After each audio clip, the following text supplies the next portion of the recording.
आचार्य जी, बड़ी विनम्रता से मैं आपसे पूछना चाहती हूँ, ये दस्तावेज मेरे हाथ में है और ये कहा जाता है कि ये जो ब्लैक एंड व्हाइट में होता है, ये दस्तावेज झूठ नहीं बोलते।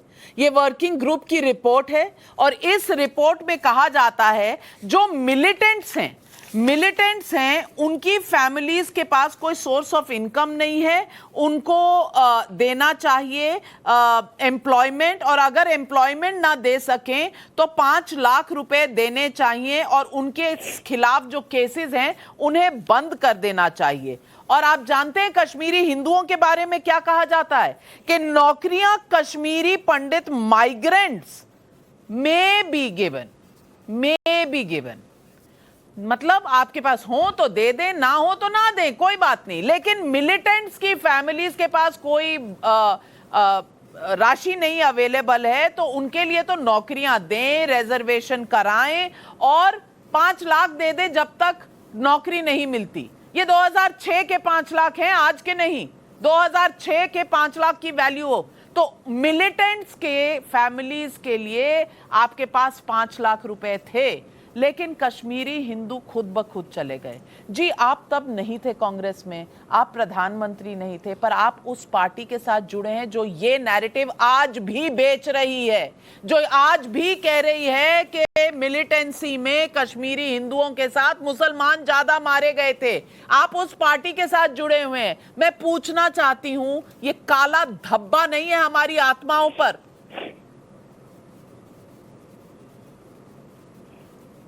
देखिए नाबिका जी, इसमें मैं बहुत साफ तौर से ये मानता हूँ कि जो मिलिटेंसी है उसका कारण बेरोज़गारी नहीं हो सकती है। बेरोज़गार आदमी मिलिटेंट थोड़ी बनता है। लेकिन अगर किसी के घर में रोज़गार नहीं है, रोज़गार की समस्या एक बहुत बड़ी समस्या है, बेरोज़गारी दूर होनी चाहिए, लेकिन बेरोज़गार युवक, बेरोज़गार नौजवान हाथ में AK-47 नहीं उठाता है। अगर बेरोज़गारी से मिलिटेंसी पैदा होती और टेररिज्म पैदा होता तो बिहार में बेरोज़गारी बहुत थी, उत्तर प्रदेश में बेरोज़गारी बहुत थी, वेस्ट बंगाल में बेरोज़गारी बहुत है, उड़ीसा में भी बेरोज़गारी बहुत है, और भी कई स्टेट हैं हमारे जहां बेरोजगारी बहुत है। लेकिन बेरोजगारी होने का मतलब, बेरोजगार होने का मतलब ये नहीं है कि देश के खिलाफ हाथ में AK-47 उठा लिया जाए। आचार्य जी, भटके ना, आप कई लोगों को राह दिखाते हैं क्या सही क्या गलत।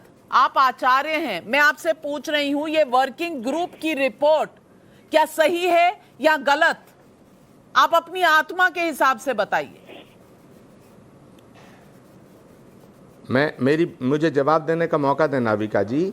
मैं कहना चाहता हूं कि मिलिटेंसी का कारण बेरोजगारी नहीं हो सकता। मिलिटेंसी का कारण है कि पाकिस्तान से जो परोसा जा रहा आतंकवाद, वो मिलिटेंसी का कारण है। पर उनको तो बसाने की कोशिश हो रही थी ना, यहाँ जाते हैं, अलगाववादी बन जाते हैं, उनको तो बसाने की कोशिश हो रही थी। और अगर मैं नाविका जी पूरा कर लूं, नाविका जी मुझे पूरा करने दीजिएगा, वरना आप सवाल जो भी कर रही हैं उसका जवाब जब तक मैं नहीं दे पाऊँ, मैं कैसे जवाब दे ही नहीं ना रहे।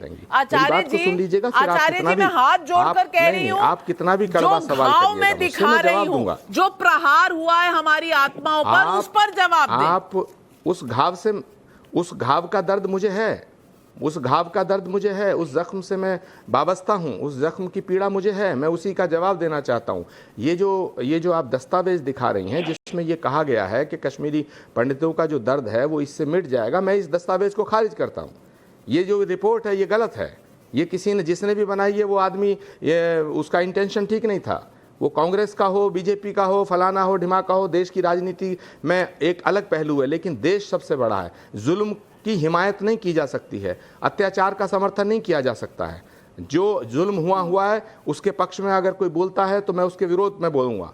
मैं सच को सच कहूँगा, झूठ को झूठ कहूँगा। राजनीति अपनी जगह है और देश का इंटरेस्ट अपनी जगह है। जहाँ देश है वहाँ हम हैं। अगर देश नहीं होगा तो हम कहीं भी नहीं रहेंगे। ये कांग्रेस भाजपा का विषय नहीं है। पर मैं ये कहना चाहता हूं नाविका जी कि जो पिछली सरकारों ने अगर कोई गलतियां की तो 8 साल से तो भारतीय जनता पार्टी की सरकार है, क्यों नहीं पुनर्वास किया जा रहा कश्मीरी पंडितों का?